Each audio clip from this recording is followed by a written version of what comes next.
Traveler, Paimon. Kanichi! Fancy meeting you here. We've actually been looking for you. I'll get straight to the point. I hear you accepted a proposal from Elder Trinidad. Oh, the, Turnfire Knight, you mean. You were still his first choice. It's just... Oh, jeez. It's not what it looks like, promise. Chill, it's cool. I only mention it because there's something you should know, and I suspect Elder Trinidad hasn't been completely forthcoming with you. His true intention is to resolve the Mountain King problem once and for all. Once and for all? You mean this'll be the last Turnfire Knight ever? That's right. He wants to use you to send the Mountain King to the Night Kingdom. To the Night Kingdom? You mean... To his death. Whoa, are you serious right now? You shouldn't go blurting out accusations like that. It could get you in trouble. Too blunt? Okay. I'll phrase it more gently. There is potentially a possibility that Elder Trinidad may be hoping that, during the course of the ceremony, you kill the Mountain King dead. But that's ridiculous. He told us the Mountain King is a living symbol of your tribe's glory. And that glory comes at a price. Oh, that's right. The Mountain King is a living symbol of our glory, but even this glory comes at a price. Ah, yes, and Nana wasn't the first.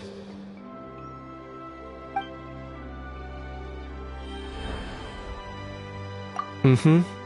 She likely won't be the last to lose her life either. Still, is killing the Mountain King really the only way? It seems so extreme. The Mountain King is a unique case when it comes to abyssal contamination. It's eaten away at him for so long that it has consumed him entirely, and the damage is irreversible. That evil power has both driven him insane and kept him alive over the centuries. So to look at it one way, once it's completely purged from his body, the Mountain King will finally be able to rest in peace. In past ceremonies, we've only purged around half of the abyssal power. This was to strike a balance, to keep him alive, but also keep him asleep. Trinidad didn't say anything about how much power he wanted us to purge, but he did say there were some more details to go over before the ceremony. Then it sounds like you'll know for sure soon enough. If he really asks us to kill the Mountain King, what should we do? I know this must come as quite a shock, so I suggest you act like you didn't hear anything for now. But would you have time to visit the chief after your meeting with Elder Trinidad? I'd like to make a deal with you. What kind of deal? One that comes at a very reasonable price. I'm sure you have plenty of other questions, but we can talk more later. Good. See you soon.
Ah, mighty Outlanders, you have returned.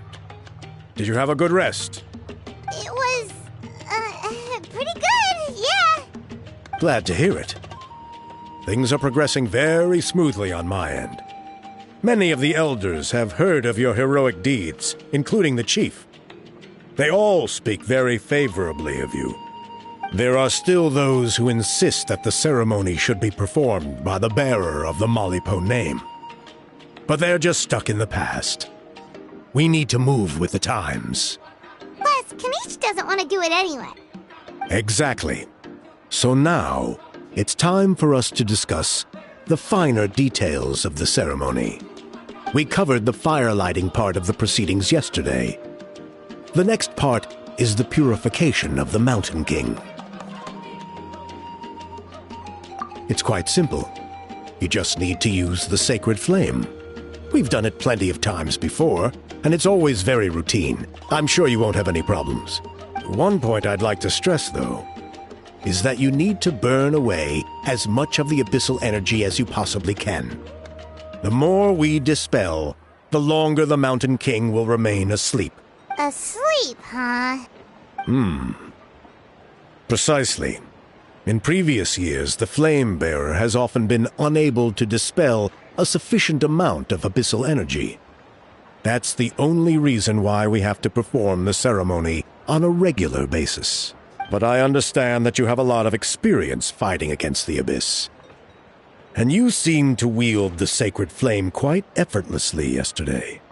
With your help, I'm optimistic that this time we can dispel all the remaining abyssal energy from the Mountain King's body, freeing us from this ever-looming threat for many years to come. Traveler? So this doesn't faze you at all, huh? You clearly have a lot of confidence in yourself. That's really all you need to know. The ceremony is in 3 days. I'll come and fetch you when we're ready. In the meantime, feel free to look around our settlement. It would mean a lot to the elders if you got to know some of our people. And if you wouldn't mind helping them out with a few errands here and there, that would be even better. So now we have extra errands to run? Maybe we should add a little extra to the price. Just a humble suggestion, that's all. It will help you gain the respect of our people. And as a mighty hero, I truly believe that's what you deserve. I'll be sticking around over the next few days, so if you have any questions, you know where to find me. Seems like Kanish was right. We should go meet up with him right away.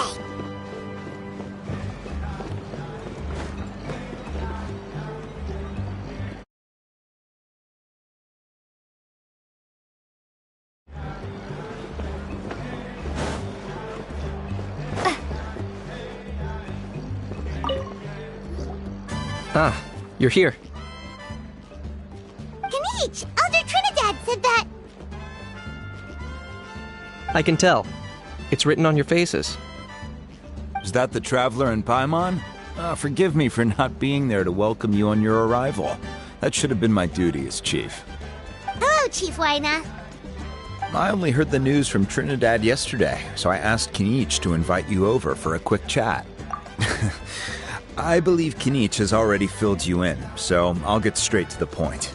Firstly, I fully endorse your appointment as flame bearers for the upcoming Turnfire Night. However, I would like to request that you take steps to ensure the Mountain King's safety.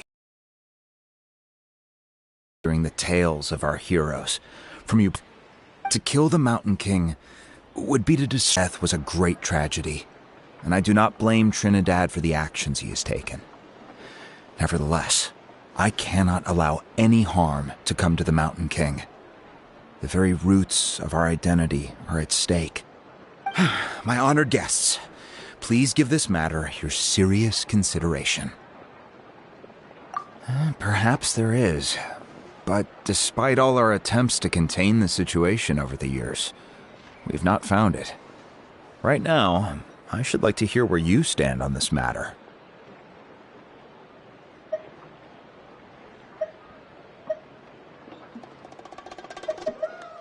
Though I sense that your mind is not yet made up, I'm still comforted by your words. There are 3 days left before the ceremony. I hope they will bring you clarity. So, Kanichi, earlier you were saying that... Let's walk and talk. I'll show you around the tribe. That works too. Paimon needs to get some air after this.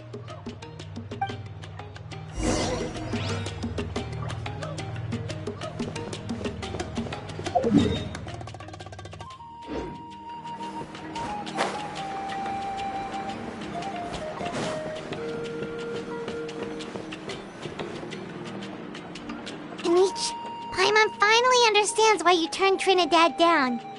You knew what he was planning, didn't you? That's why you didn't want to be the flame bearer this time, because it's a double-edged sword. The whole Mora thing was just a sneaky excuse. Double-edged sword is right. But my response wasn't merely an excuse. To solve this exceptional problem, an exceptional price must be paid. I'm working on it. Really? Well, come on then, let's hear it. In a moment. Didn't you have a question you were about to ask me? Oh, yeah. What was it again? Oh, right. We need to talk about How. He's completely unhinged. I agree that he has a problem. He needs disciplining. So, I hired him a teacher. You got him a teacher? Oh, Paimon would love to see him get scolded for bad behavior. Anyway, moving on. When we ran into a How, he said you two were investigating some abyss thing together. Is that related to the whole Mountain King situation? Yes, that's the angle I've been working on. I'm a Saurian hunter, but I occasionally hunt the abyss too. One time, I was pursuing some purple demonic dogs when I accidentally entered a hidden space. I did some research after the fact. Apparently, they're known as beastly rifts, and there are many of them of all different sizes. That's where those purple dogs were coming from. So, if we can locate one of these beastly rifts, clear the monsters out, and move the Mountain King inside, he'd be able to continue living, but without posing a threat to the tribe. Whoa, that sounds kinda crazy. Would it really work? It's not without its risks, of course. There's a lot of unknowns in the equation. For instance, for all we know, a prolonged period inside the rift could make the Mountain King's condition worse. Still, we desperately need something like this, even just as a temporary measure. You've seen the conflict the issue is causing in our tribe for yourselves, and believe me, it's been a long time coming. The chief is adamant about keeping the Mountain King alive, whatever happens. Paimon can understand. It's less about the Mountain King and more about preserving your culture and heritage. Yes, but on the flip side, you've got people like Elder Trinidad, who is more concerned about protecting the people he cares about, now and into the future. And he has every right to take that view. It's one thing to try and preserve the last remnants of a glorious past, but making your kin pay the price for it? No one can seriously tell them that's a fair trade. You're right. There's no easy answers here. Let's leave that to one side for a moment and assume we go with your plan. How do you actually intend to find one of these beastly rifts? Because at least in our experience, the dogs open the rifts when they want to attack us, not the other way around. I think I know a way. You have any better ideas? Not at the moment, but it just feels like using the power of the Abyss for our own ends isn't gonna end well. After all, the Abyss is what turned the Mountain King into a monster in the first place. People are gonna think you've lost your marbles. If it doesn't end well, then that's the price we pay. Everything in the world comes at a price. Even when Yupanqui the Firebringer stole the Turnfire, it cost him dearly. The Mountain King's erratic outbursts have brought tensions within the tribe to a boiling point. Unless this gets resolved quickly, everyone will be stuck in a stalemate. Alright, so what's this deal you wanted to make with us? We're hardly experts on exploiting abyssal power. All I need you to do is keep people away from me. I'm getting harassed on a daily basis by people trying to convince me to be the flame bearer. I can't afford to waste all my energy dealing with them. If you help me out, there'll be a gift for you in return. kind of gift? Something well worth your while, I'd say. Just keep doing what you've been doing. Ingratiate yourself with the tribespeople, so everyone comes to terms with the fact that we have a new flamebearer. That way I won't have an endless stream of people coming to beg me to join the ceremony, and I can focus on finding a way to summon the beastly rift. Then, when the day of the ceremony comes, we'll move the Mountain King into his new home. Still sounds pretty crazy. Even for a daredevil like you, that's dangerous. And even if it works, what if neither Chief Lina nor Elder Trinidad are happy with it? Have you thought about what you'd do then? At least the two of them would finally be on the same side of the issue, leaving only me on the opposing side.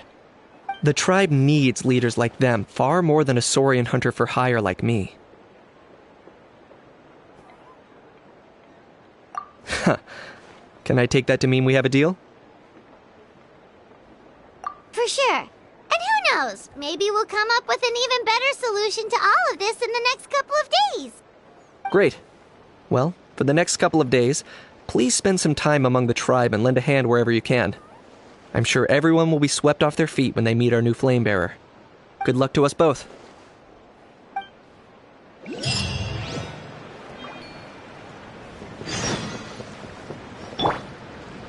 Full throttle!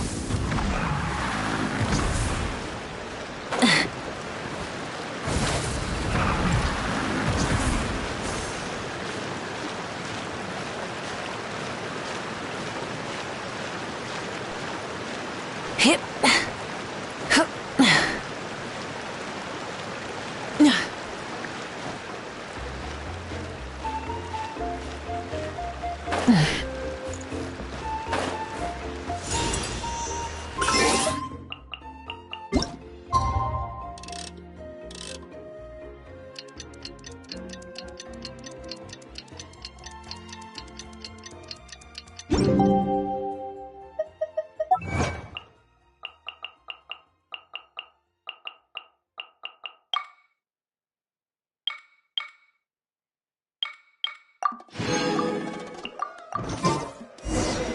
Okay, task for the day. Meet the tribespeople and take some heat off of Kenichi's back.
Touching the coolest, sure.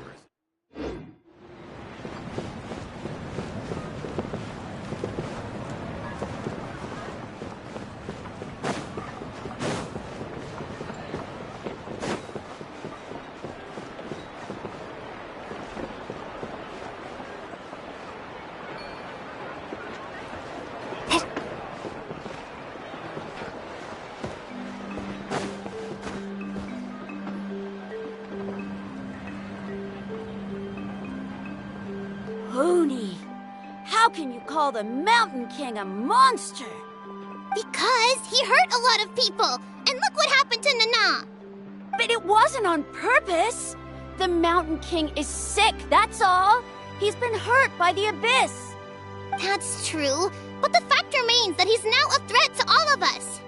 How can you be so harsh to someone who's sick? If you don't take back what you just said, I don't know if we can carry on being friends. Toba, Huni, what's wrong? Huni's saying nasty things about the Mountain King. It's not right. He's our hero. Once upon a time, maybe, but not anymore. Yesterday, maybe, but not anymore. Toba? Fine. I guess my dad is right. Things change, and you just have to accept it and move forward. As of today, our friendship is over. There's no going back. Oh, come on, cut it out, you two. We have some great news to tell you. The Traveler is gonna be the flame bearer for the next Turnfire night. She's gonna do a beautiful ceremony and cure the Mountain King's illness for good. What? Really?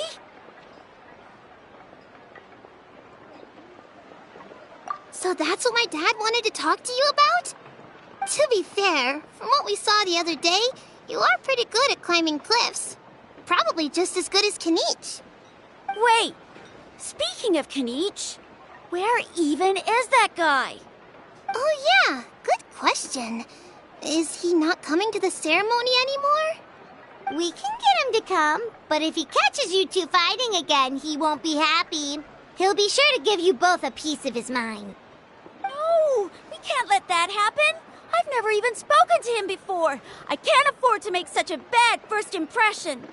I didn't mean to argue with Toba. All I said was that the Mountain King has done some pretty bad things. He was the one who turned it into a fight.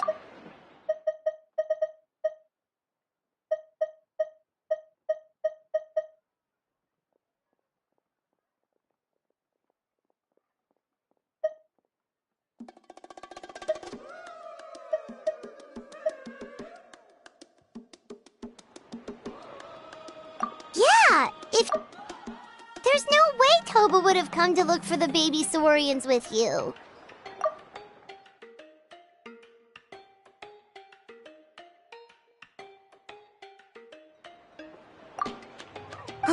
All right.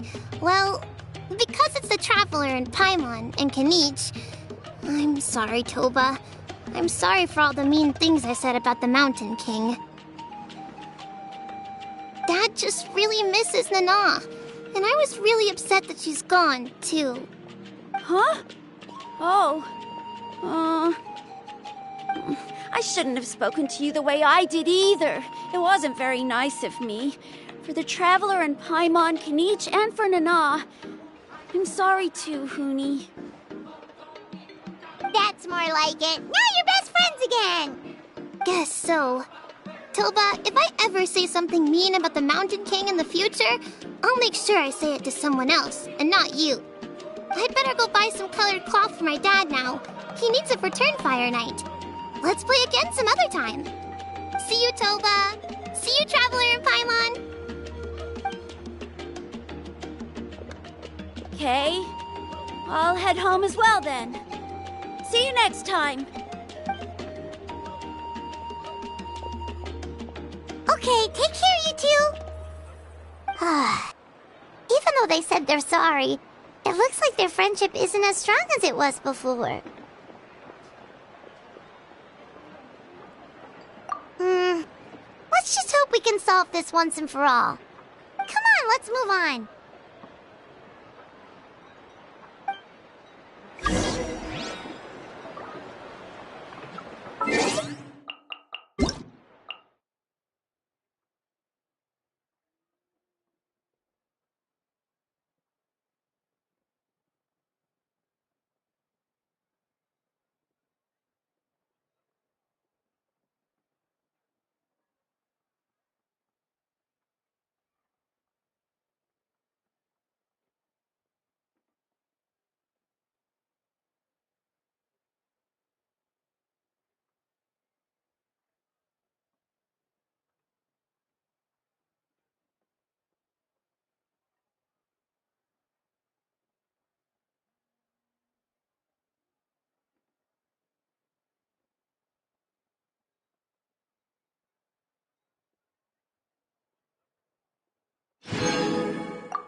A rehearsal for the Turnfire Night dance.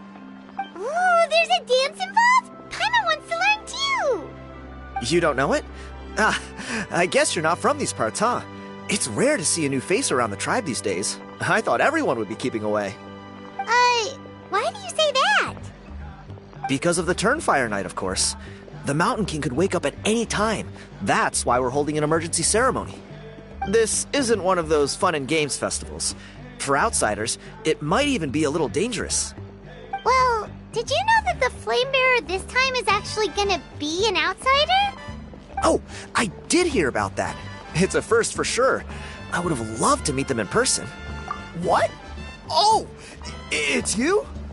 Man, oh man. Well, this is a nice surprise.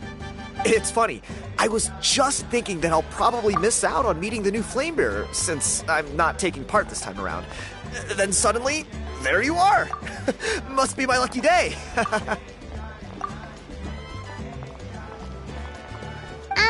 You're not taking part in the Turnfire Night? How come? You're not an outsider too, are you? You must be joking. Watch this.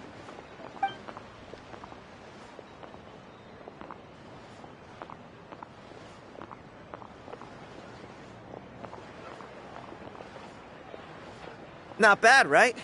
Yeah, I'm considered one of the better-looking guys who dances beneath the pillars of the sacred flame. Been doing it a few years. Always gets the ladies out to watch. Oh, very impressive. So why'd you quit? Well, I feel like the whole Mountain King situation is getting more and more precarious. It's just not safe here anymore. One of our elders' Saurian companions even lost her life not long ago. The question is, what are we going to do about this in the long term? But our leaders don't have any answers for us. They're probably too busy fighting about it amongst themselves. The way things are going, it's only a matter of time before it gets violent. So I figured, you know what? Now's as good a time as any to get away for a little while. Go do some exploring. You look a little disappointed. Disappointed? Nah, it's a great opportunity to go see the world. As every male scion of the canopy knows, wherever you are and wherever you go, the only way is forwards. We take pride in that. I won't forget my roots.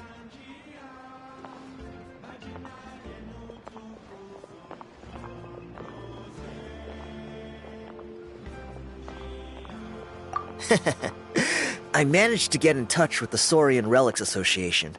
They gave me a simple test. Find a decent quality relic, and they'll make me a member. What's the Saurian Relics Association? You've never heard of it? It's a group of amateur history enthusiasts who do research on the ancient Saurian era. They're all about collecting relics and remnants from that age. Speaking of which, the guy who was Flamebearer before you, I've heard that his Saurian buddy comes from that time. A how? A how's a relic from an ancient Saurian civilization?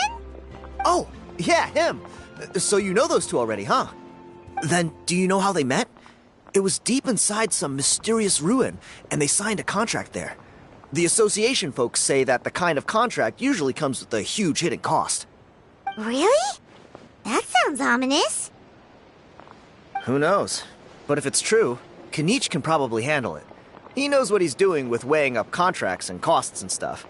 I doubt he'd make a contract that doesn't benefit him. Strangely enough, I actually happened upon a strange mural a while back, and it looked to me like it was depicting a Saurian and a human involved in some kind of Saurian-era contract ritual. Oh, does that count as a relic then? You bet it does. I was all ready to go take a picture of it and use that as my entry ticket to the association. But after all the Abyssal activity recently, I heard that area's been overrun by monsters. The best laid plans, huh? I'll just have to wait and see if things improve. Or... you look like you know your way around a fight. I don't suppose there's any chance you'd be able to help? If all you need to get is a picture, that should be pretty achievable, right? The Traveler deals with monsters all the time. It's a piece of cake. Wait, you're seriously gonna help me out?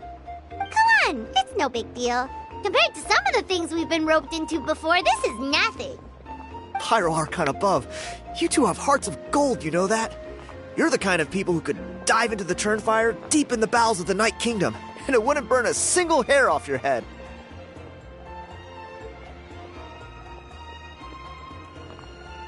Of course it is. All right, come with me. I'll show you the way.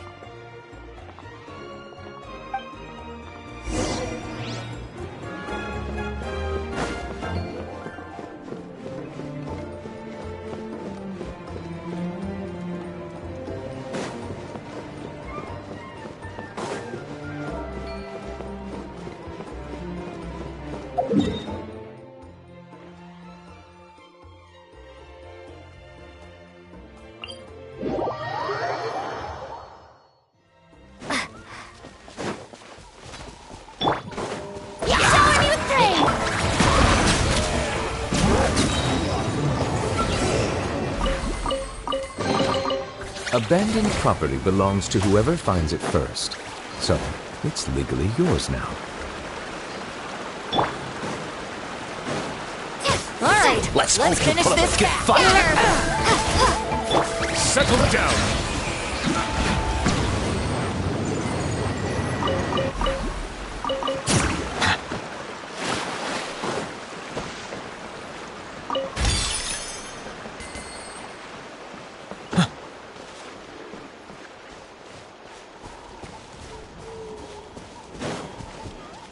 Let's ride! Rev the engines!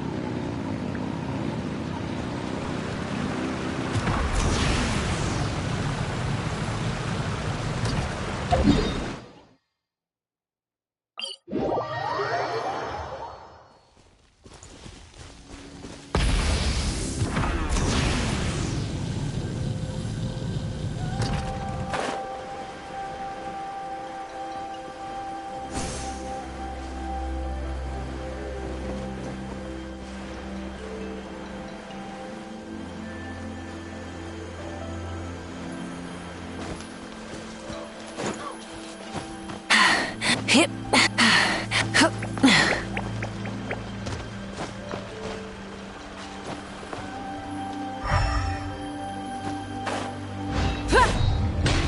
Try and stop me!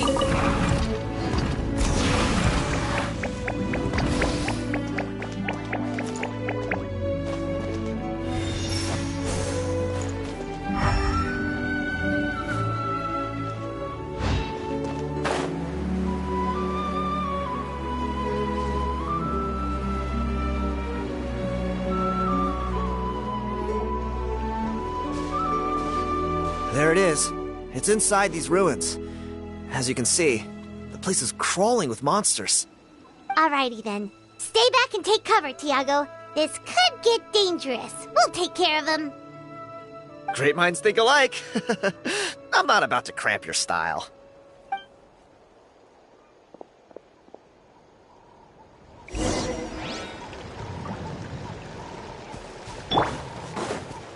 Let's ride! Rev the engines! Yoo-hoo! Bow your head.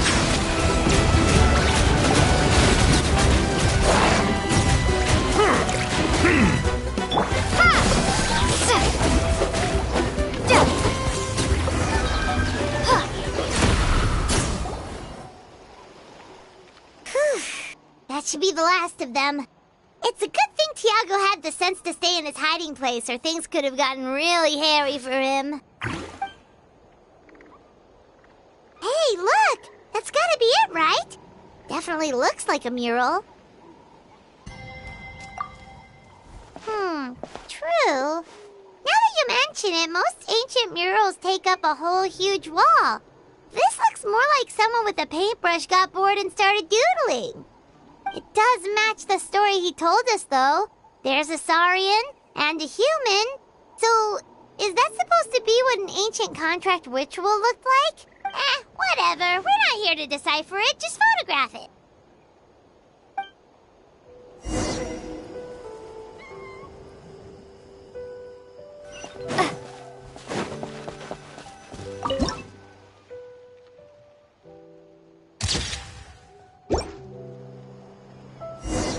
That's a wrap. Let's take it back to Tiago.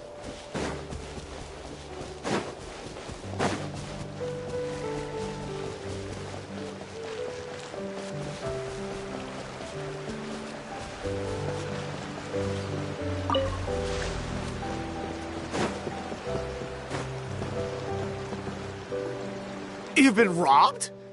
Oh, Ponche. And I thought my luck was bad. I put blood, sweat, and tears into that, and now I've got nothing to show for it. Some gap-toothed goon stole it from me.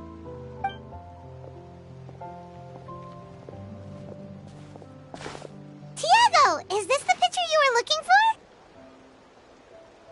Let me take a look. Yep, that's the one. Pyro Archon above, you two are superhumans. Hey, Ponche, come and say hi to these guys. They're gonna be the new flame bearers, and they're tough as nails. Wait, are you the Traveler and Paimon? Huh? You already know each other? I don't think so. My nephew Toba's been telling everyone about you. He says you're crazy strong, super friendly, that you helped him out, and that you're gonna be our flame bearers this Turnfire night. Oh, so you're Toba's uncle. Great to meet you, sir. Sounds like we managed to make a bit of a name for ourselves. Toba's not wrong, my friend. These two are honestly some of the nicest, most genuine people I've ever met. Everyone speaks incredibly highly of them. Seriously, if you're comfortable telling them about what happened, I guarantee you they'll sort it out in no time. Really? All I want is to get the fruits of my labor back. Allow me to explain. Ponche is a well-known scholar within our tribe, author of the widely acclaimed book, Yupanqui's Turnfire. Unfortunately, the book was stolen by a treasure hoarder a few hours ago. I spent years of my life researching that book. I visited every last ruin, interviewed every descendant of every hero in our history. On the word Malipo alone, I covered at least 5 different interpretations of the meaning based on accounts from different villages. It was an unparalleled masterpiece. And now it's all gone. That little goon ambushed me during my morning walk. He snatched all of my belongings, including my entire manuscript. That book was everything to him. It's like they robbed him of his soul when they took it. Look at him. Lost and listless. He's a shell of the man he was. Dear honored guests of our clan, I am but a helpless old student. If only for Toba and Tiago's sake, please help me, I beg of you. See what I mean, Ponche? Now you've run into these two, your luck's about to change, big time. I don't know if he's still there, but come on, I'll take you.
Hey! You thieving rat! Give me my things back! What do you want now, you old bum? God, you're a waste of space. Prepare to get shoved butt first into a tree hollow. Oh, what's this? Brought a little bodyguard with you, huh? All right, let's see what you've got. What's this? Eat dirt, suckers!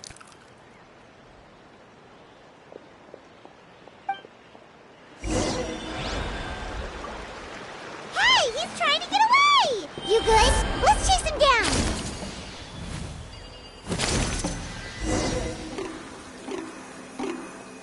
Stop, please! By all the warriors, heroes, gods, and kings, I can't run any longer! Please, I don't have your stuff anymore. Have mercy! Oh yeah? Well, where is it then? I threw it away! You threw it away? The old bum's bag didn't have a single mora in it! Just a tatty old book, worn out pens, and some old rags. All that time lying in wait was for nothing. I was so mad I just threw all of it away. Is that really the truth? Okay then, where did you throw it away? The same place you found me. Look, I swear on the Pyro Archon it's the truth. May all my worldly possessions be turned to ash by Turnfire if I'm lying. Okay, that's a pretty strong oath. What do we do now? It sounds like he's telling the truth. Right, let's hope nobody gets to the book before we do. We'll never get it back then.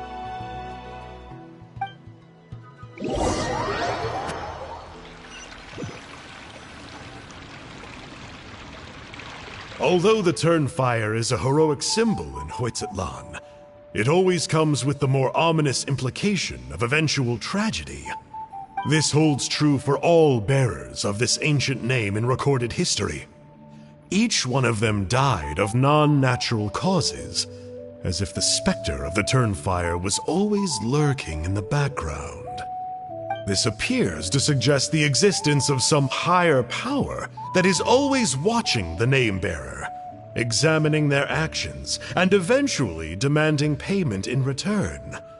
None can escape this payment, unless, perhaps, they could honestly swear by Turnfire to never make a single mistake in their entire life. Yupanki's Turnfire. What an incredible work on ancient name philology. I can't believe it was just lying there for me to take. Let me see, the author is Panche. Nice. A gentleman and a scholar. Silence, book muncher. The great Kahula will suffer your droning voice no longer. Do you truly find no joy at all in perusing such rich historical records? Joy? What joy is there in this pointless drivel? Well, it makes a pretty shocking prediction. Every bearer of the ancient name Malipo eventually meets a grisly end. Maybe that's the price you pay for the name that means price? What? You're saying Kenichi will die a violent death? So I'll finally get to take over his body? When will that glorious day arrive? The great Kahula demands to know! Wow, you are just irredeemable, aren't you? An agent of chaos down to the core. You make us Abyss Order folks look like saints in comparison.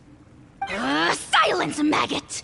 To presume that anyone compares your kind with the great Kahula is sheer vanity. And if that day ever comes, oh, your doom will soon follow. You don't need to lecture me about Doomsday. Here's what I know, based on countless historical texts. All civilizations will be reduced to rubble by the passage of time. From ancient kingdoms, to heavenly thrones, to worlds beyond, there are no exceptions. But from the ruins of every civilization, the dust will rise and never settle, thus transcending the confines of time. That dust is what we call a civilization's spirit. And you, great Kahula How, are one such speck of dust from a bygone age. I've paid dearly for the chance to observe you up close. Now, let me take a good look at you. We'll see whether any memories of that age still remain inside you.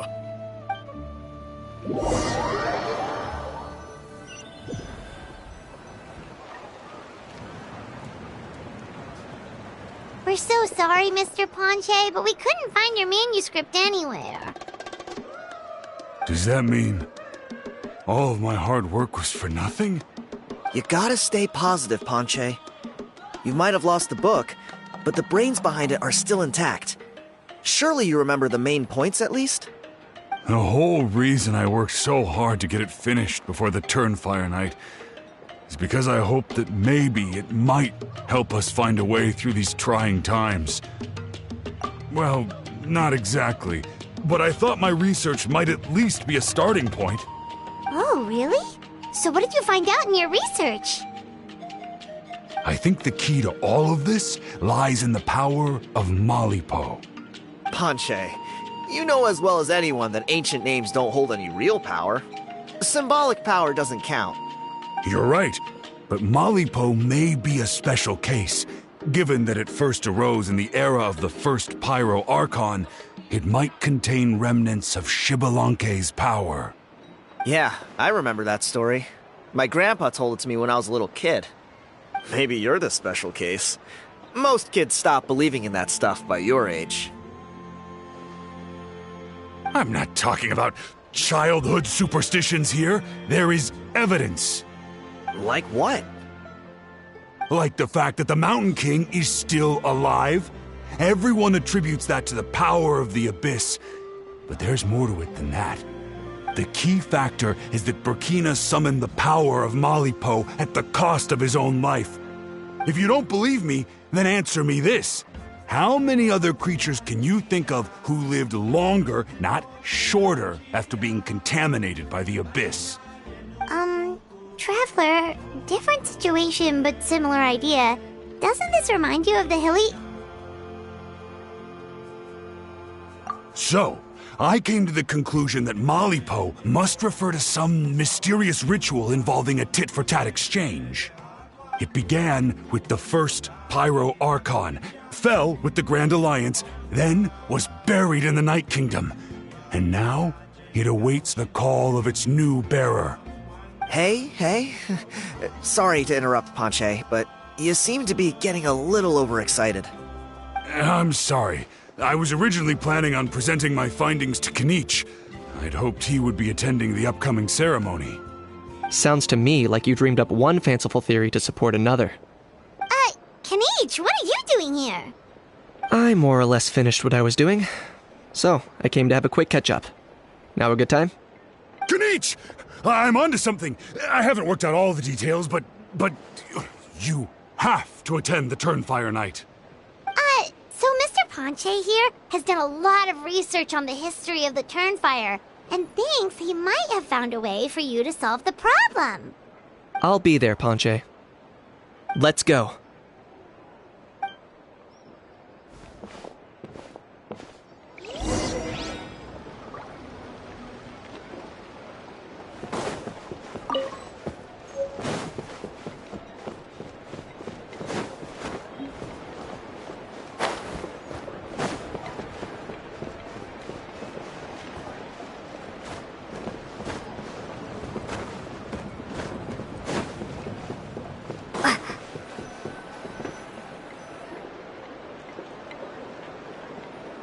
Here will do.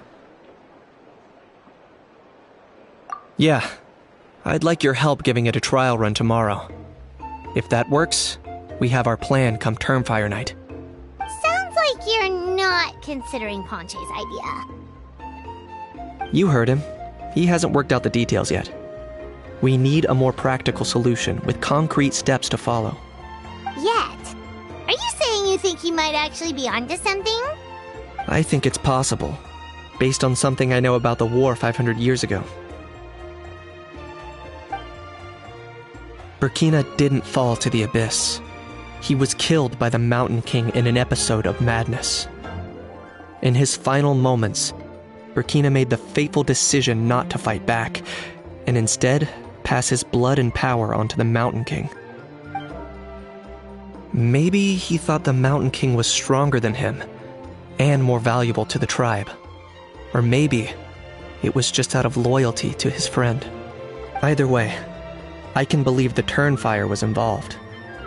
Whether you think his sacrifice triggered it, or his fate was sealed from the moment he took the Malipo name, it makes sense to me. How can you drop these truth bombs with such a straight face? This is what I've gleaned from my many interactions with the Mountain King. His mind is so disordered, it took some time to piece it all together. The story Elder Trinidad told you was the more palatable version of events. The truth is even darker. The Mountain King's mind isn't just disordered. He is suffering and feels great shame. I believe he wants to be put out of his misery. What? Then what should we do? Should we grant him his wish? Of course not. We should help him move to a new home. It's the only practical solution. The Mountain King is a hero to my tribe, an object of worship even. Ending his life would be like desecrating a statue. Still, he's been the cause of multiple disasters, and we can't afford to have any more. Ugh. Practical solutions hurt Paimon's brain. Can we follow our hearts next time? Then let's break for the day. I've already found a suitable venue for tomorrow.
Try and stop me!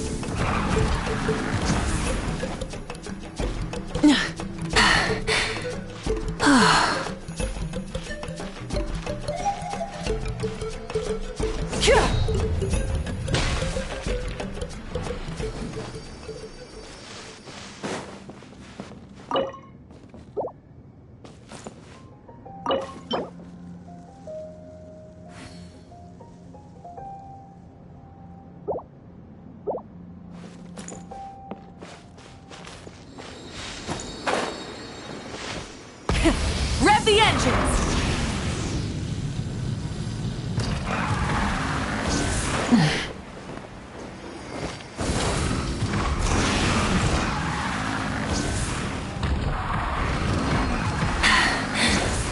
Phew. Hip. Hup.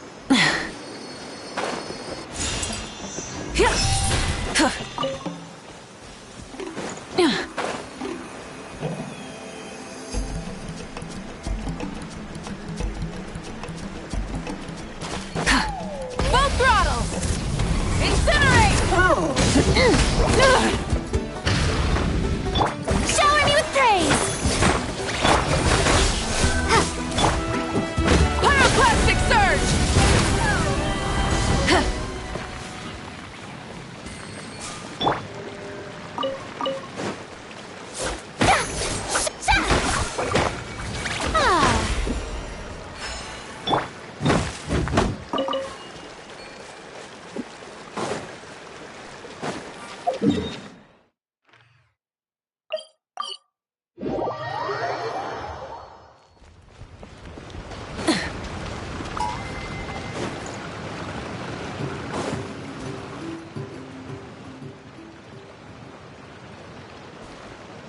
You're here. Very punctual.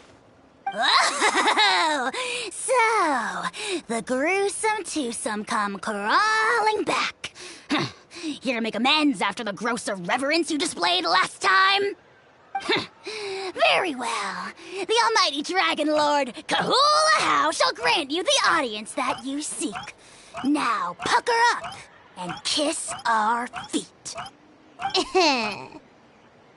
Kanichi, didn't you say you found him a teacher? He's just as out of control as ever! Hey! No one gets to discipline the almighty Dragon Lord Kahula How! No one! Maybe because I've never had a gentle-natured companion like Paimon to compare against. Is that a compliment? Yeah, I see what I'm missing out on now. And it's a lot. Kanichi! We could drown this measly flying ant in one droplet of spit! How dare you compare her to the almighty Dragon Lord Kahula How! Oh, just wait till I possess your dead body! I will commit heinous atrocities! Tear down your legacy! Destroy your reputation! Wreak havoc on your...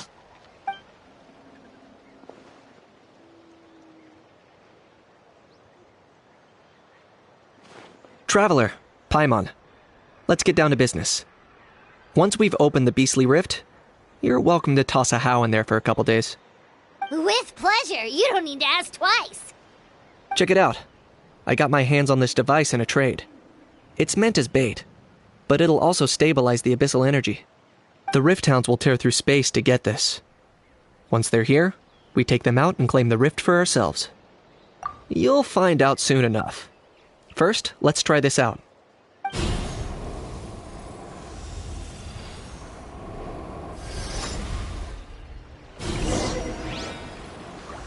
Here they come. They'll tear you to pieces given half the chance, so be careful.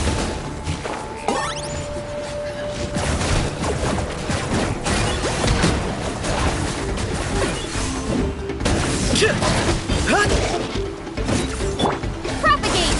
Ah! Time to shine! The show begins! Settle down!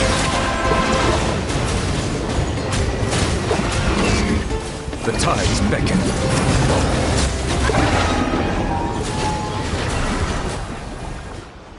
Uh-oh. Are there even bigger ones on the way? You see, Kanichi? I'm a man of my word. In fact, I'd say I under-promised and over-delivered. Nifty little gizmo, isn't it?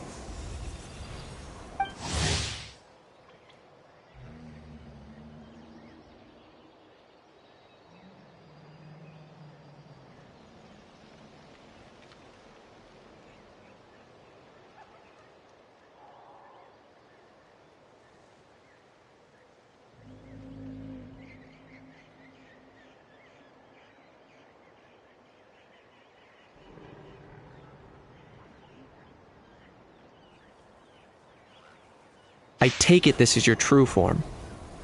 Now that our deal is complete, it's time to start the next phase of our relationship.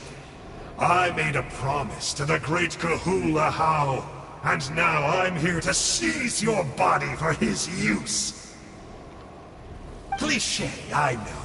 The hero's trusted partner sells him out to the abyss in a shocking act of betrayal.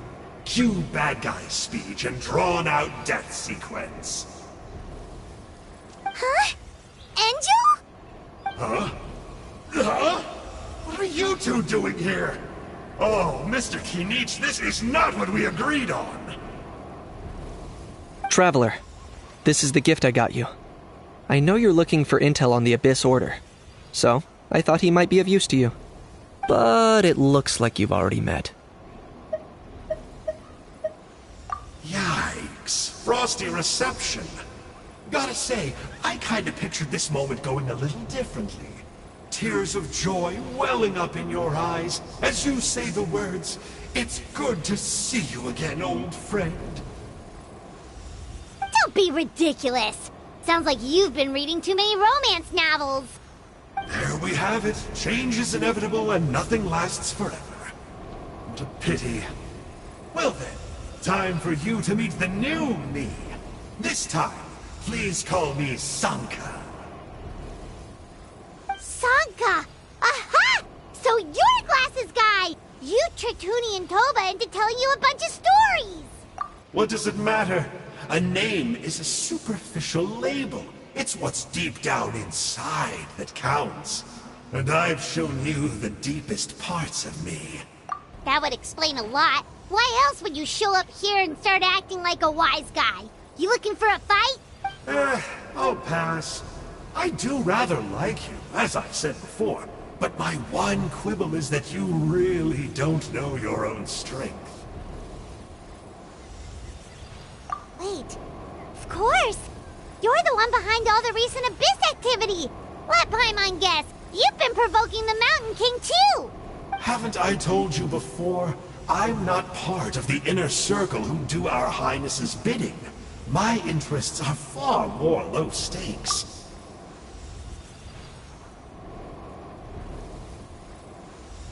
I spend my time digging for truth in ancient doodads and books. You really think a benchwarmer like me is capable of more than that? I investigated him. He's not connected to the recent events. Just happens to be in the area. So, I struck a deal with him. He helps me summon a rift. I allow him to do some historical research. But that's all over. And now Kinich wants to hand me over to you. Well, I was hoping this would be an opportune moment to whisk away his body. That would have given me some more time to study the great Kahula How. But now I've run into you, which is just my luck. Or maybe I've incited the wrath of the Turnfire, and this is the price I have to pay. But I don't understand. What did I do wrong? Wait, does that count? Let me think. How? You are the worst of the worst! Colluding with the Abyss Order against Kinich? How could you betray your partner? There is no betrayal. The almighty Dragon Lord Kahula How is a partner to no one. Don't worry. I told him to act as bait. Yes, and you should have picked a bigger fish. The Abyss Order? Ha! What a joke. Not even a match for our lowly servant. I put up with this toad croaking for days, and it was all for nothing.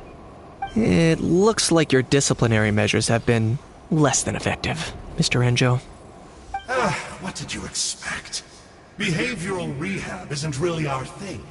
Otherwise, we might as well change our name from the Abyss Order to the Abyss Boarding School. The abysmal disorder would suit you better. Kanish! Dispose of him! He is of no further use to us! Traveler?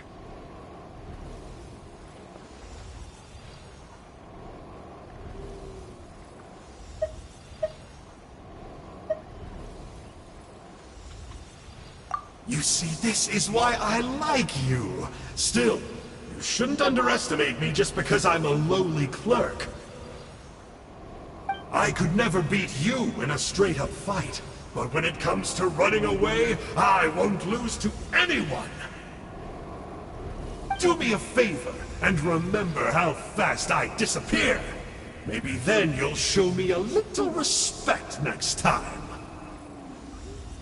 Darn! He got away again! Couldn't you have stopped him?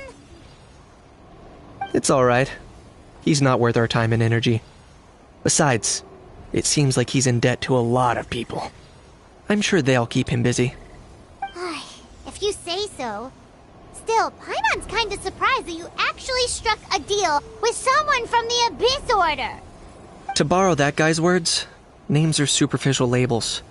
Whether you call it the Abyss Order or anything else, it's a broad generalization at best.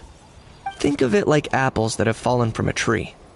If you tasted each one, you'd find that they're all at different stages of ripening. Even the unripe fruit blown off its branch before it's fully grown can still be brewed into a fine wine. Everything has its use. Huh. Well, in that specific sense, maybe Enjo's not such a bad apple. Not rotten to the core, at least.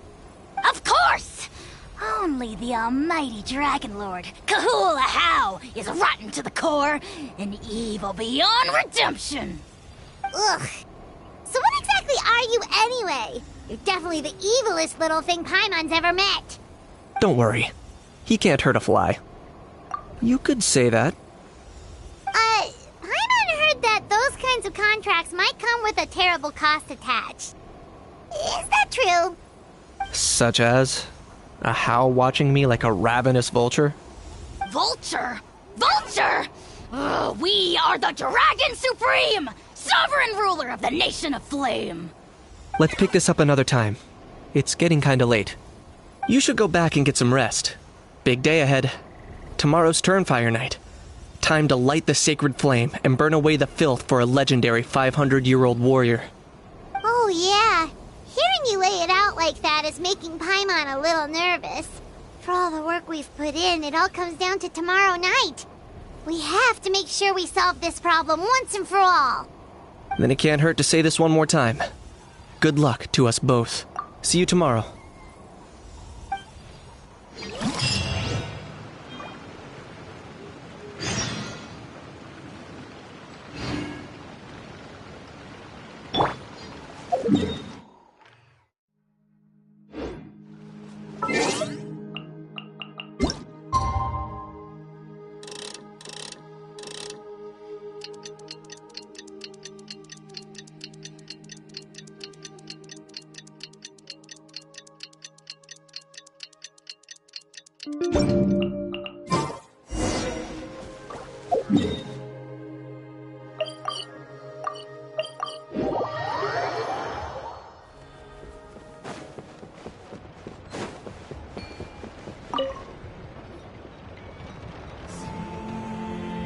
Ah, at long last, you're back.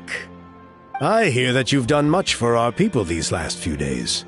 Everyone has nothing but praise for you. Many young people have heard the rumors too. They're all eager to meet our new flame bearer.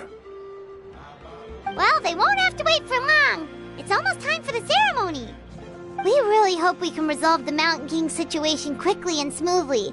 Seems like a lot of people have been worrying about it, huh? Haha, well, it's nearly time. So, if you're ready, then follow me to the ceremony site.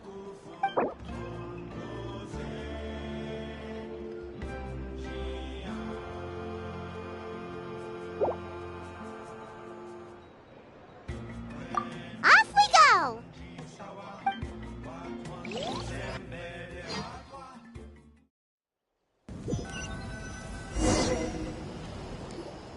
Here we are. Our honored guests have arrived. I have heard much about your fine work over the past few days. I hope you'll allow us to thank you properly after tonight's ceremony. Don't worry about it. Getting this huge venue ready must have been a huge task. No need to make extra work for yourselves on our account. If it means getting the Mountain King issue resolved, no cost is too great to bear. A resolution will come in due course, but every great fire starts as a tiny spark. We must take it one step at a time. No one would disagree with you if that were possible, Chief. But it's been far too long since we've seen a real step forward. Look around you. Can't you see how our numbers have dwindled since the last Turnfire Night? The ceremony was arranged on short notice. Many are away from home and could not make it back in time. That may be so, but still... Good evening, Traveler and Paimon. Kanich! Not a moment too soon. Chief Wayna, Elder Trinidad. Could you give us a minute?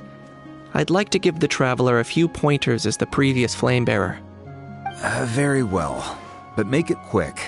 Let me know when you're done and we will begin the ceremony. Let's step to the side. Has anyone gone over the key steps of the ceremony with you yet? Yeah, Elder Trinidad did, but, Paimon seems to have forgotten them? What a surprise! The flying ant has an ant-sized brain. If you don't want your tongue to be burned off by the sacred flame tonight, I suggest you stay quiet. See those sacred flame pillars? Once you've lit the fire, go light each one up in turn. Once that's done, head down into the cave where the Mountain King slumbers. Light the braziers along the way, then bring the flame to the final altar. Then, the ceremony is complete. That sounds simple enough. The process isn't complicated, but remember, you mustn't turn back at any point. If you miss a pillar, you can't light the next one, then come back to it. You have to keep moving forward, or it's seen as disrespecting our ancestors. If that happens, you won't receive the blessing of the Turnfire, and you'll have to...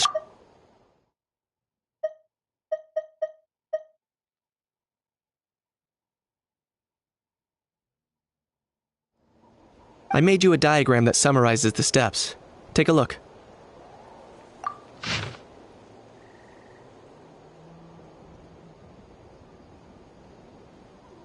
So that's our part. What about you?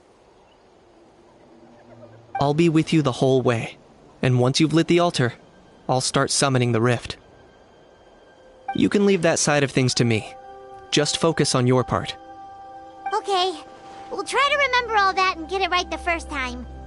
Ready when you are. But I think I saw Huni and the others just now. Maybe you should say hi before you start.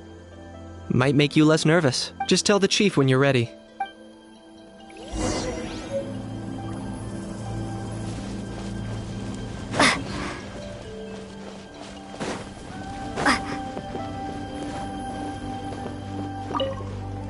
Miss Traveler, you're finally here!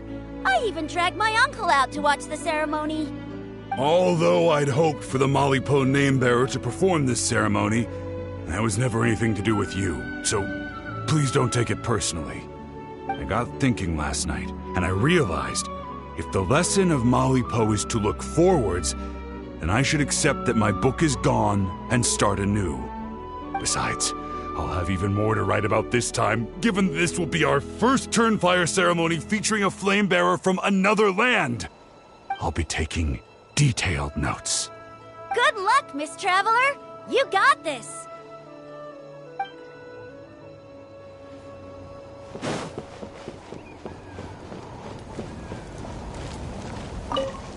Hey! Bet you're surprised to see me. Didn't think I'd be coming, did you? I was all packed up and ready to go, but then I thought, I wonder if the ceremony will go any differently with the new Flamebearer. So yeah, here I am again. I still owe you for that picture you took. So once you start, I'll be dancing to cheer you on. Don't be nervous. You'll do...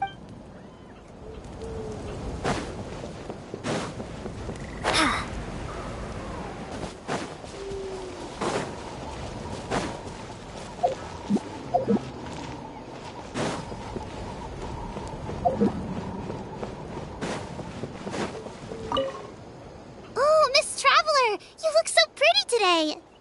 You're gonna make sure the Mountain King never threatens us again, right? I believe in you. I'll be cheering you on the whole time.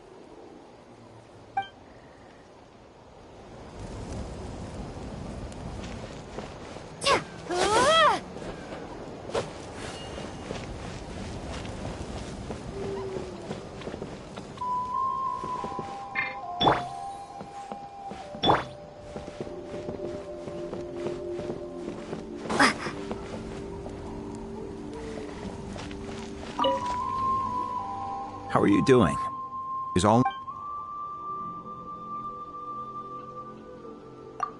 I'm counting on you. Don't forget what we talked about.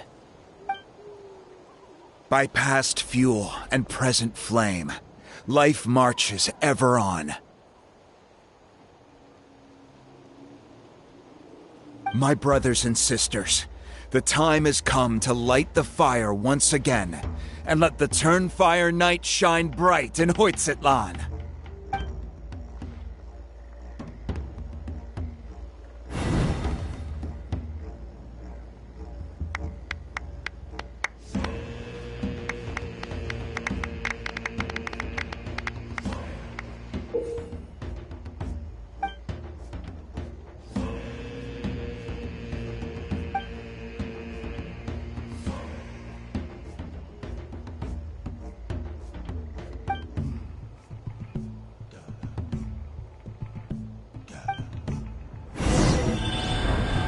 Go get the sacred flame.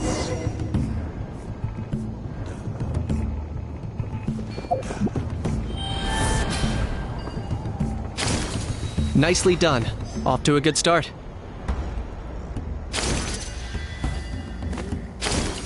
Great stuff.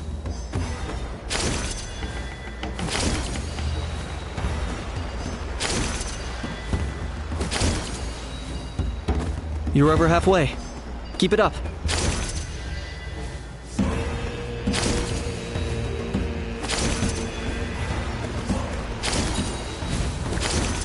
Impressive. Just one more to go. Come on. One last push. The final sacred flame pillar is up ahead.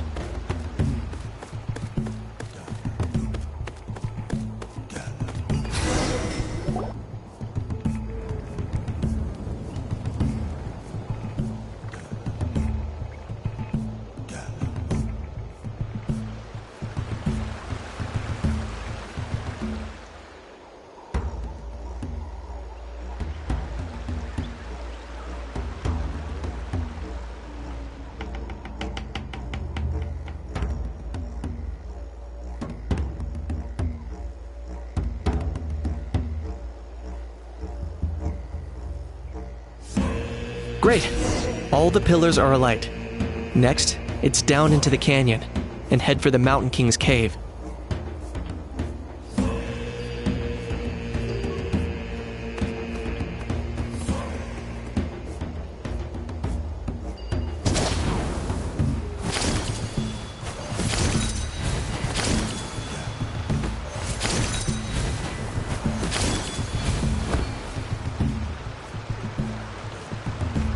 Almost there.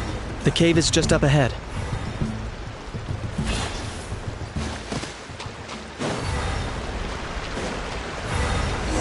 The Abyss presence is growing strong. We should deal with the contamination first.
There's the altar of the sacred flame. Remember, light up the torches around it first.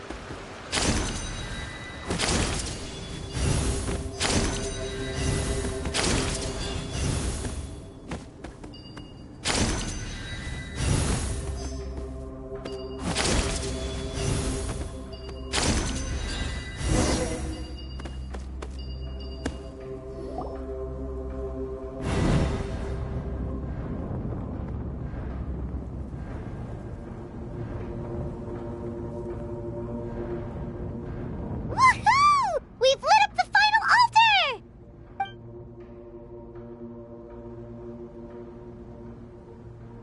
That's the Mountain King up ahead, right? That's him. Kongamato, king of the Yumkasaurs from 500 years ago. He's very powerful. Paimon can tell. He is huge. Let's tread carefully. We don't want to wake him up. You've made it at last. You did even better than I expected. Traveler, now comes the final and most important step of the ceremony. Please use the power of the sacred flame to cleanse the Mountain King of abyssal filth. There's no need this time.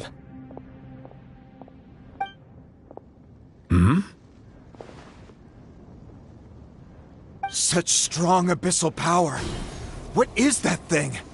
Kinich, what is the meaning of this?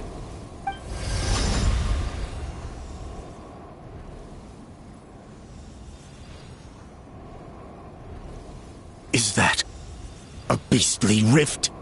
Chief Wayna, Elder Trinidad, this is about to get a little dangerous. You should step back. What do you think you're doing? Solving the Mountain King issue. You mean by having him torn to pieces by rift hounds? No, stop! We can't let that happen! Foolish Locust! Can't you see? We're trying to shove your Locust King into the beastly rift! But... I'm sorry, Chief Wayna and Elder Trinidad. This is the only way. Can you promise me that no harm will come to the Mountain King? I can't guarantee it, but I'm fairly confident. Traveler, this is not what we agreed on. You must cleanse the Mountain King of every last trace of abyssal contamination. Okay, I see what this is. You've been in cahoots this whole time.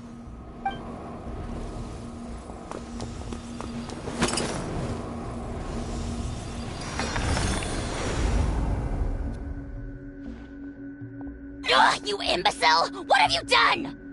Oh no! The device is destroyed! You forced my hand. I had no choice. Elder Trinidad? What are you doing?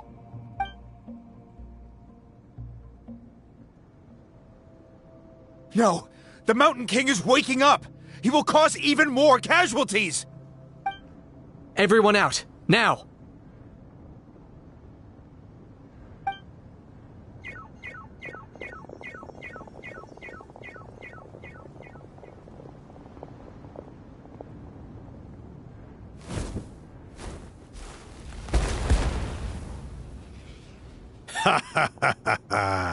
It seems there is only one way to awaken you all from your willful blindness.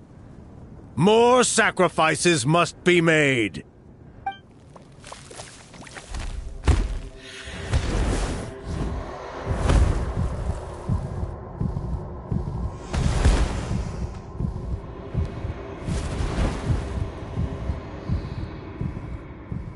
Take me, O Mountain King! Take me as your next sacrifice!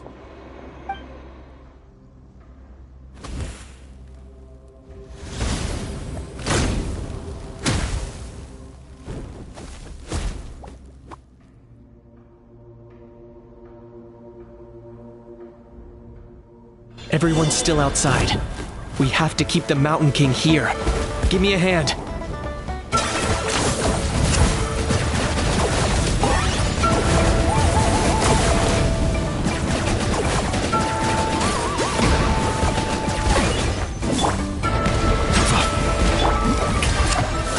Watch out for the fruits he's spitting out. I can use those against him.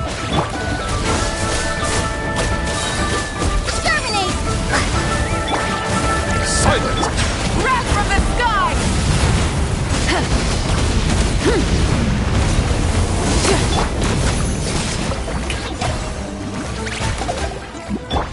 I got him cornered.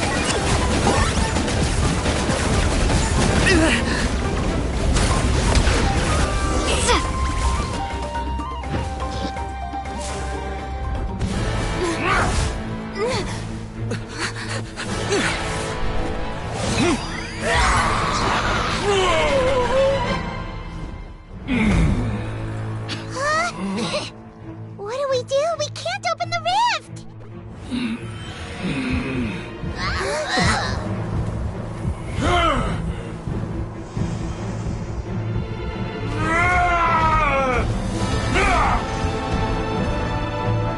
Kill me! Put an end to White's shame!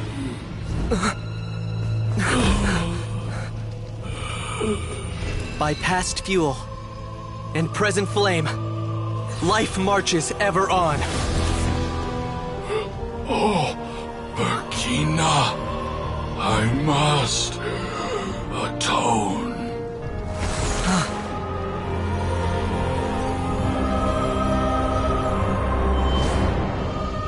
Patience. We will answer to the fire for all our deeds. Even if one day I fall behind, never look back. Keep moving forward, as we are now.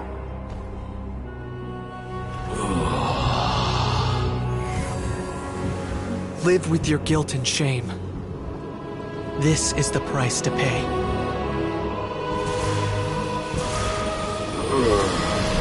Heir to the Turnfire, please use my ruined vessel to train the heroes of the future. The will of Kangamato will march ever on, till the abyss is stamped out.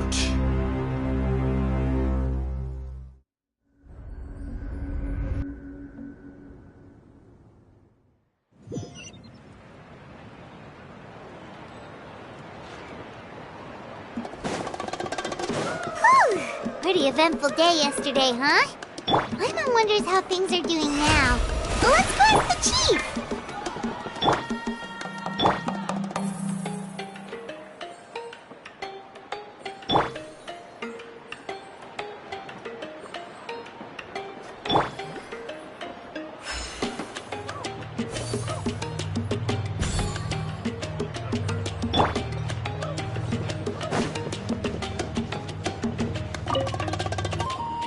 Traveler, you've come at just the right time. I have some good news for you. Trinidad's condition is stabilized. He suffered burns on much of his body, but we believe he'll survive. Guess that's the best news we could hope for. Paimon has to ask, is everyone in your tribe such a risk-taker? First Kinich, then Elder Trinidad? Is this the scions of the Canopy's adventurous spirit in action? We're simply not afraid to charge ahead into the unknown. He's fine. Don't worry. He's gone to check on the Mountain King. Something most mysterious has happened. After the incident yesterday, a transparent shell has formed around the Mountain King's body. We don't understand the mechanism behind it, but the shell appears to insulate him against the influence of abyssal power. It is somewhat akin to a scab, in that it stops the abyssal energy within him from bleeding out, while also preventing further abyssal energy from seeping in and infecting him. We've never seen anything like it. The tribe's most senior elders believe it was caused when he was burned by the sacred flame, similar to the way burned wood becomes charcoal. I think their theory makes sense. After all, we've never thrown the Mountain King directly into the sacred flame before. Wow. So it's made a barrier against abyssal energy? That's a good thing, right? It's practically a miracle from what we've seen of it so far. It means that the Mountain King's level of abyssal energy is now stable. No longer will we need to perform an annual cleansing ceremony. Wow, that's amazing! I know what you're thinking. The young people in the tribe are already speculating that yesterday's ceremony was a Turnfire night like none other in our history. Because you and Kinich, you summoned the very flame that appears in our ancient legends. A great transparent ball of fire. And that fire is what saved the Mountain King.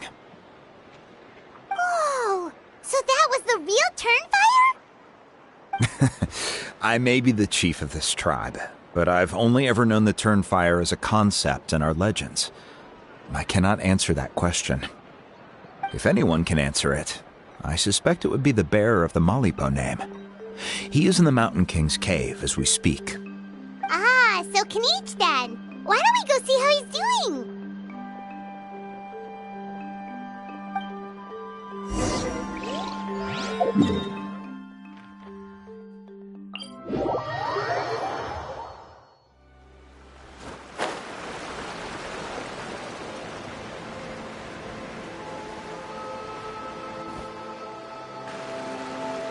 Hey, Kinich! Hey yourselves. You two doing okay after yesterday? We were gonna ask you the same question. You scared Paimon half to death when you rushed into the fire.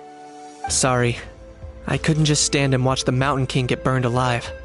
So you thought you'd try and extinguish the sacred flame with Dendro? Or is that an attempt to make the almighty Dragon Lord Kahulahow die of laughter? The sacred flame only possesses a fraction of the Pyro Archon's power. It's not as if I was fighting the Pyro Archon herself. Kinich, when you went into the flames, were you intending to, Intending to what? to, do the same thing as Burkina? Sacrifice myself? Of course not. My focus was on keeping the Mountain King alive, not on what it would cost. But now I'm curious. What made you think I was going to sacrifice myself? Well, because everyone's saying the Turnfire is what saved the king last night. And Ponche's theory was that summoning the Turnfire is a tit-for-tat exchange, right? So, Paimon thought you decided to pay for it with your life. So you've heard that rumor too. I'm afraid I can't say for sure. What happened yesterday was a first for me too. Well, even if you don't know, there's probably no one in the world who does. What I would say is, if that really was the power of the Turnfire, I'd sooner believe that the Mountain King summoned it himself. The Mountain King? Then, what price did he pay? The core meaning of price is not atonement or compensation, but what you're willing to give up in order to obtain what you want. It's easy to die for your sins, much harder to live with the guilt and keep on going. In the end, the Mountain King chose the latter option, for Burkina and for the tribe. That's the price he paid. Alright, so how is the Mountain King doing now? Health-wise, there's nothing to worry about. He'll enter a fighting stance whenever we set foot in his territory. But his attacks are gentler now, and not as crazed as before. Like he said yesterday, he just intends to be a sparring partner for people to practice with. Yeah, I tried communicating with him again, but he didn't respond. We dare say that Locust King has well and truly lost its mind. The lights are on, but nobody is home. Its body remains fighting fit thanks to the perverse power of the Abyss, but time has been less kind to its soul. It was ground to a pulp long ago. But we saw him come back to his senses yesterday. That was merely one last burst of brain activity before it croaked. As you humans would say, it went out with a bang. Oh, come on! Stop being such a doomer. Paimon bets the Mountain King has finally let go of the tragedies of the past now, and is focusing on moving forward. That's why he doesn't have time to chat with us. He's too busy thinking about the future. Well, at least it means my fellow tribespeople can move forward now, too. Thank you for your help, Traveler. I owe you one. Yeah, that's right. You caught Enjo for us, remember? But he ended up being completely useless. It's not a fair trade if you lost out. That's on him. It's not your fault he's useless. Besides, we're friends now. You don't owe us anything. Friends? But your friendship is an even more valuable gift. I can't in good conscience accept it for free. So promise me, if you need anything in the future, you'll come to me. For you, I'll do anything.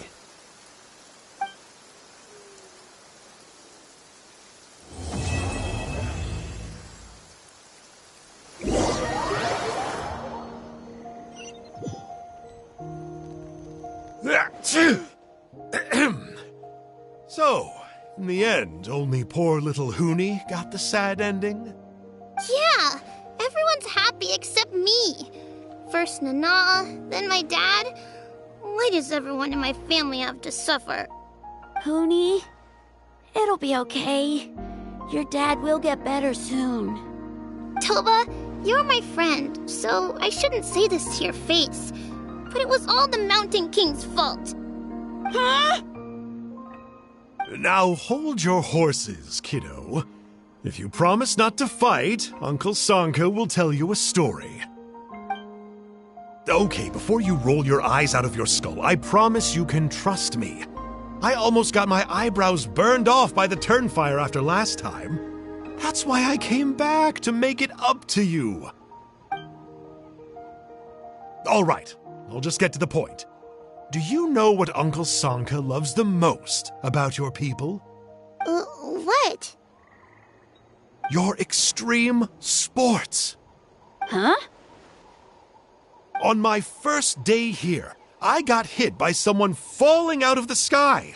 I believe you call it bungee jumping? It's a dangerous sport, to be sure, but the courage it took to make the jump impressed the heck out of me. So, I introduced myself to the jumper, we made friends, and I even helped treat her wounds. Oh, such a nice friend. Of course. Anyway, the good times didn't last, because I got captured by a powerful foe, so we had to part ways for a while. In the hands of the enemy, I was scorned, scolded, and nearly given away as a gift. Oh, it was so humiliating. A horrible experience to look back on. Why does Uncle Sanka always have to suffer, I thought. So I feel your pain, Huni. I was in the same position. But in the end, I made it through, and I left all of those painful memories in the past. I even managed to reunite with my friend. Is that it? The moral of the story is to look forward in life, right? Yeah, we've heard that one millions of times. Sorry, Uncle Sanka, but you're not cut out to be a teacher. Very smart, Huni, but not quite smart enough. What I'm trying to tell you is that after I reunited with my friend, I found her injuries were all healed, but she really missed her family. So, I thought you might like to see her too. She's right behind you. Turn around and see. Another trick about not turning back? I'm not falling for that one again. Huh?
get to go back to full-on vacation mode again?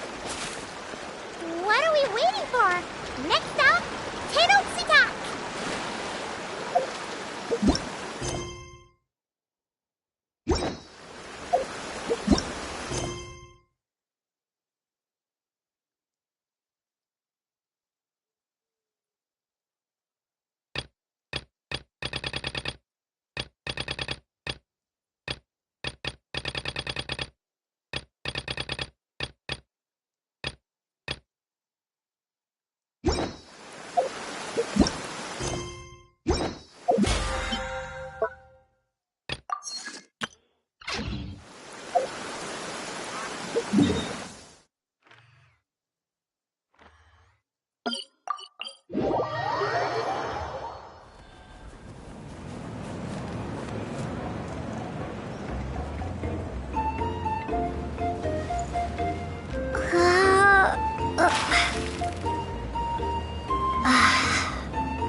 Emotional support is important.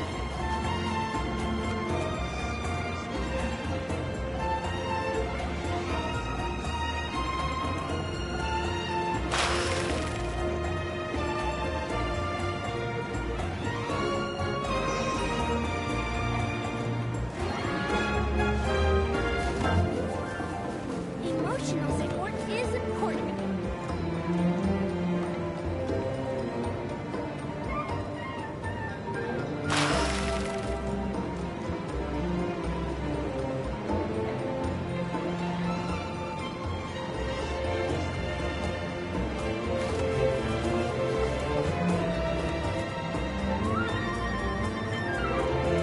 Emotional support is important.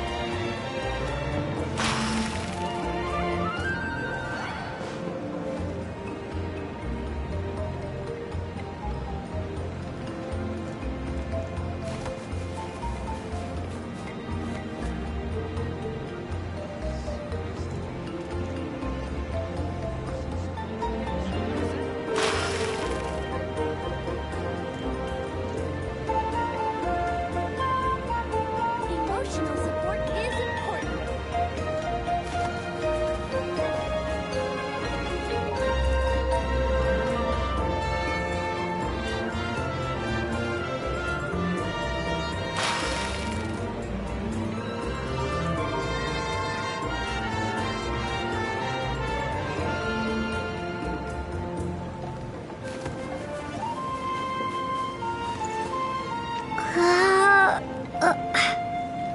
Emotional support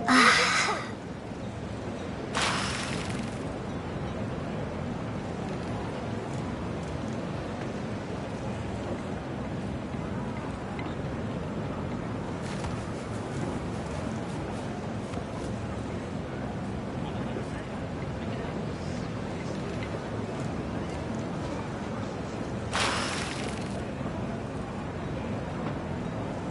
Emotional support is important.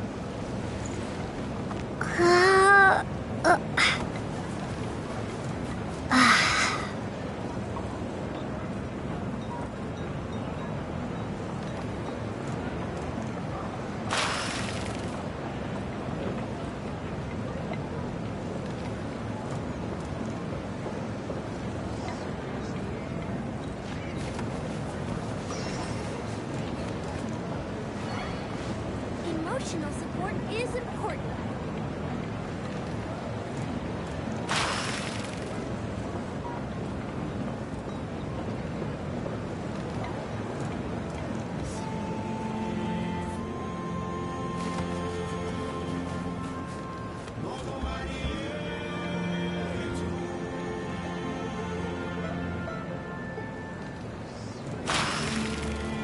Emotional support is important.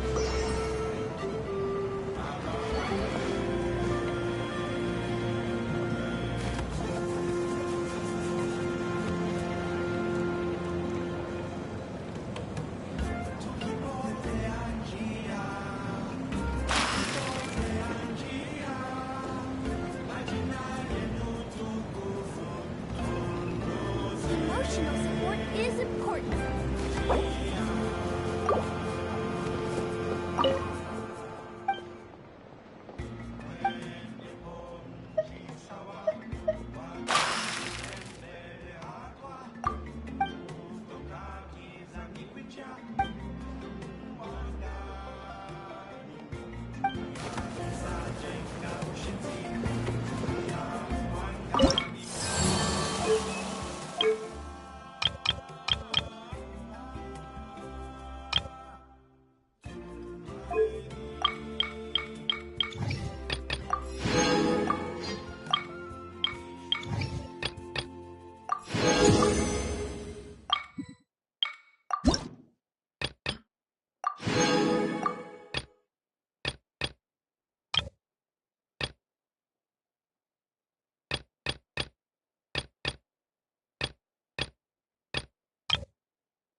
Need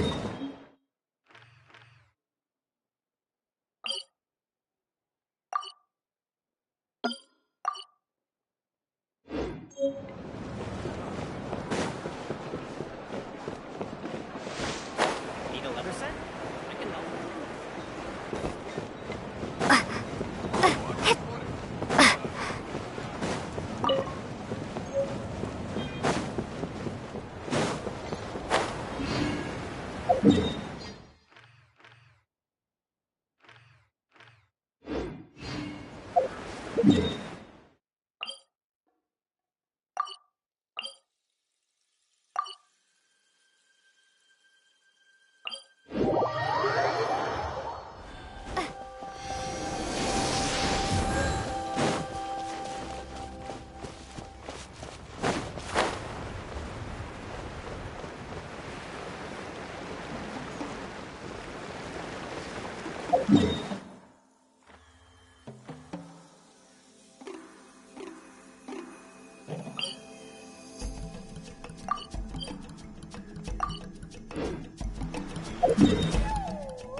Have fun with this gift! Too late for regrets!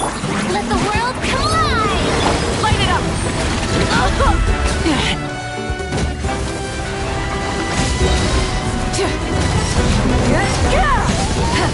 Light up the blazing sun!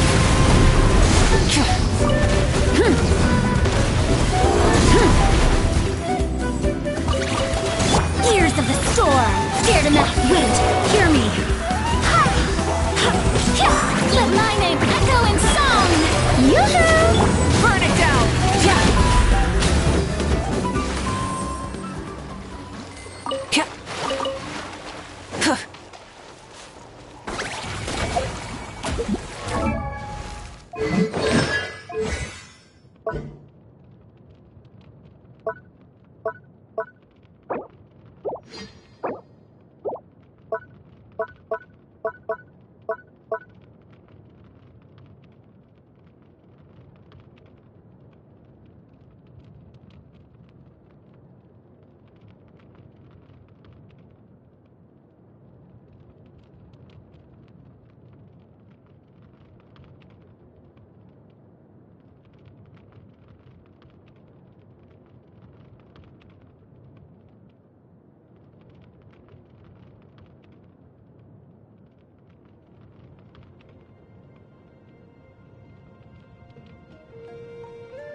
Try and stop me!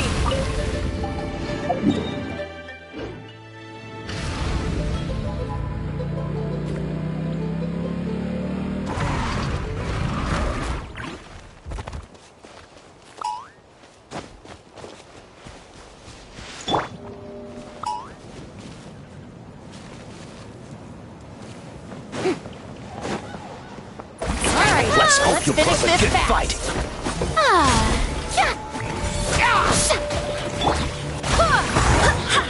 Let's ride! Full throttle! That was quick. We'll see about that. Red from the sky!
mess with me!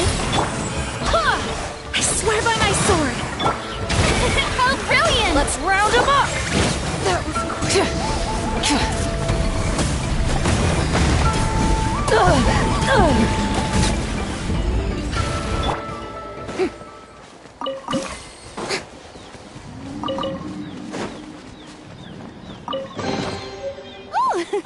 What a pleasant surprise! Truly an extra slice of joy.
Hey, not a bad haul.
Let's hope you'll put up a good fight.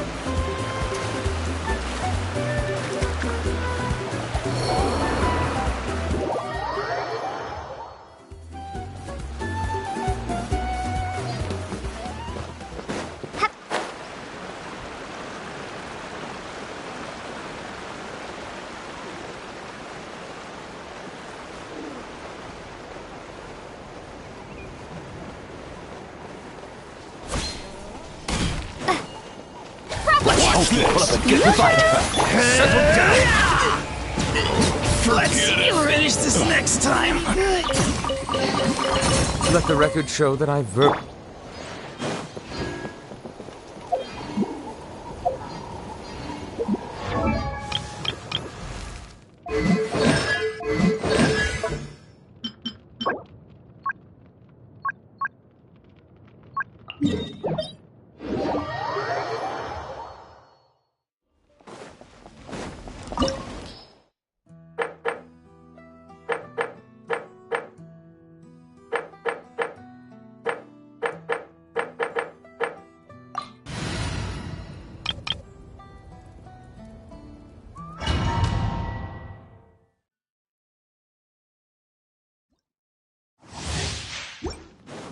This world will be reduced to ashes. Up to the breather!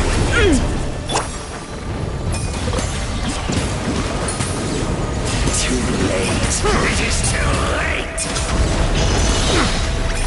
be sanctified.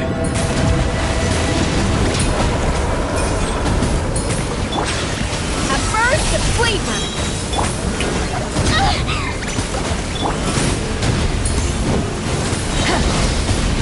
Light up the blazing sun! A world reborn! This world shall perish, and its ashes will fall like rain! You ignited a fire that you could not control!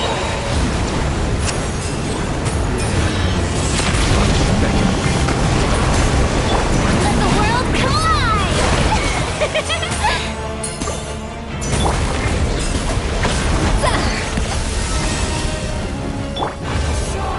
Before the final blade! The embers burn on! There's a tear in my robe.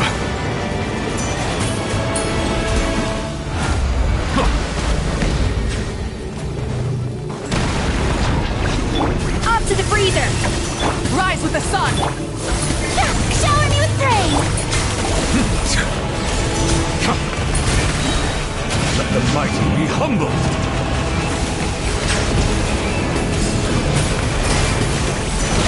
Pyroclastic surge! Time to shine! Pinnacle of excellence!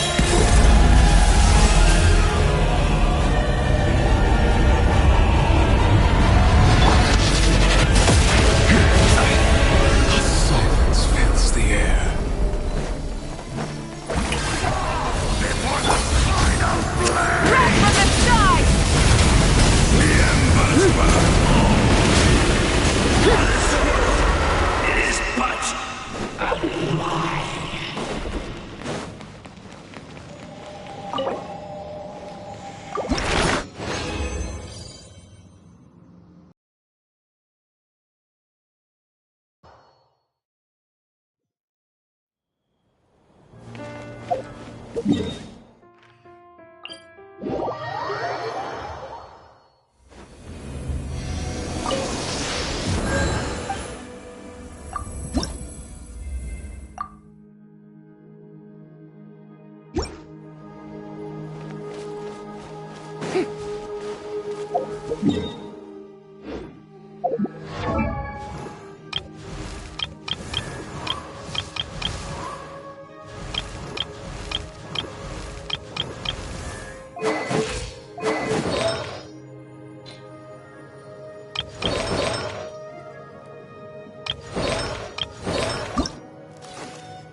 Burn it down!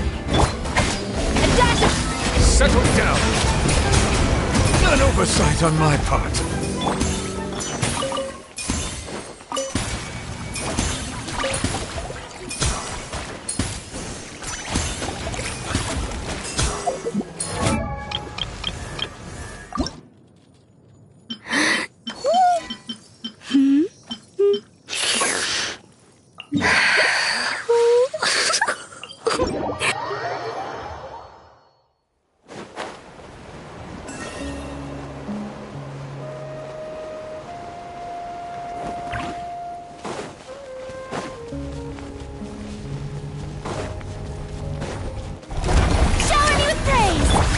with the sun. A little immersive. Be sanctified. Light up the blazing sun.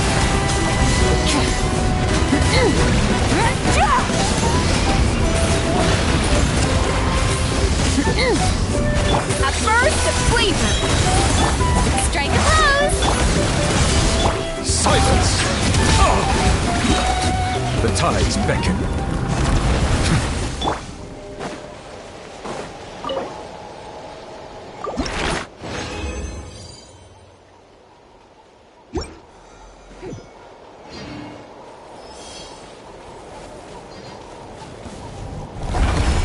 Let the world collide! Wrath from the sky.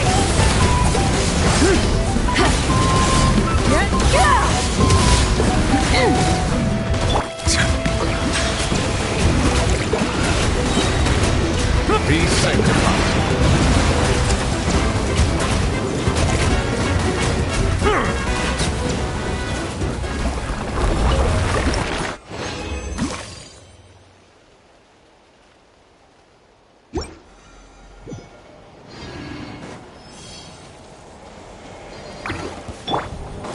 Yoo-hoo! Light it up.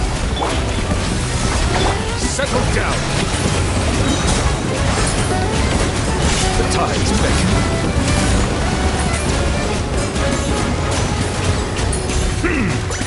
Pyroclastic surge. Time to buckle down.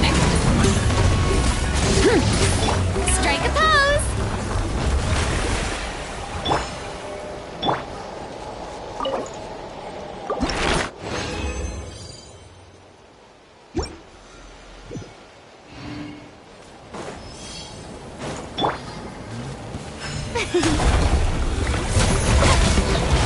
Time to shine!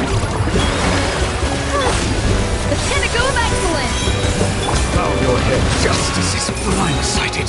Let the mighty be humbled.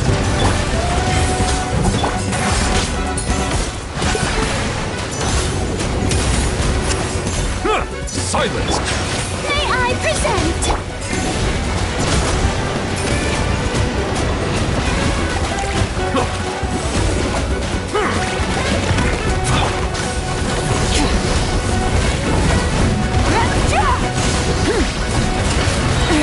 The end of our legacy.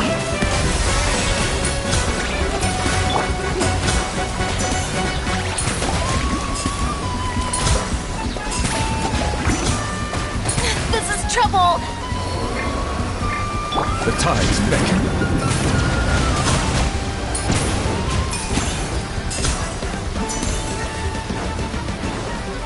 Adaptive frosting.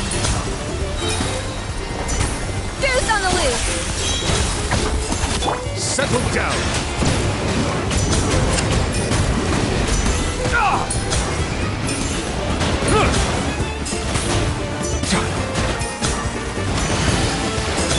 Up to the freezer.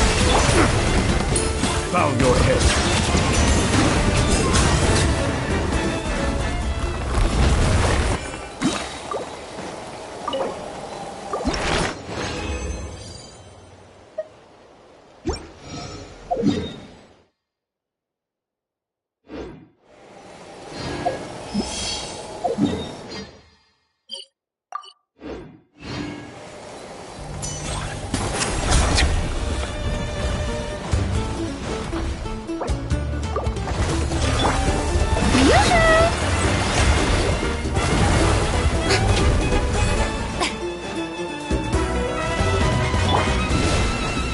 Be sanctified.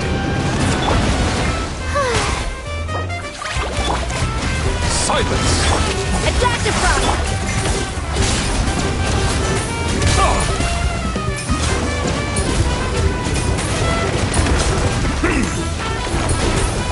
Settle down.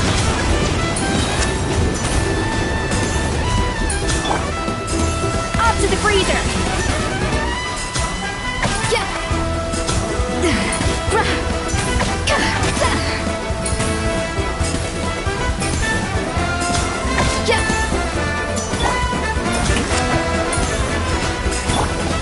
Pinnacle of excellence.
Take it. Go on. You have my approval.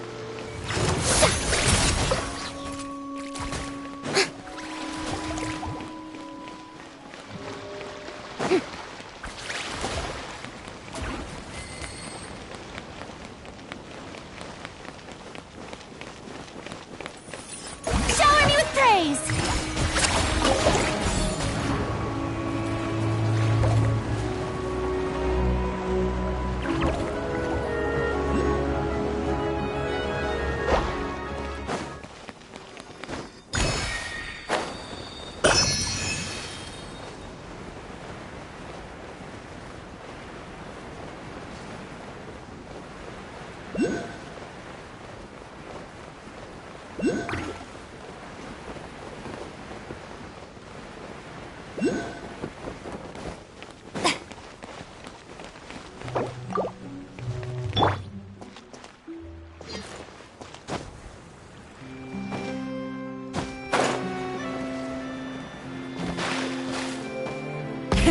Rev the engines!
Strike a pose!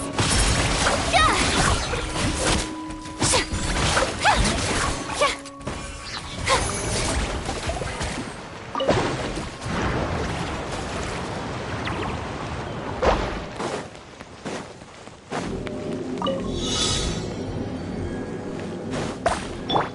Full throttle!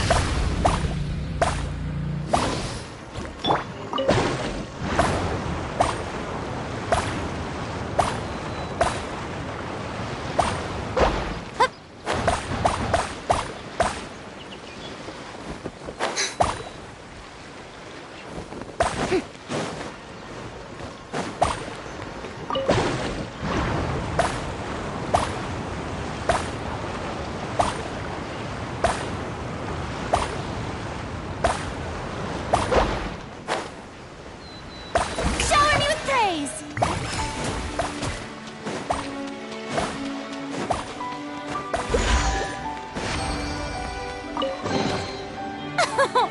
Splendid! More interesting trinkets for me.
Time itself.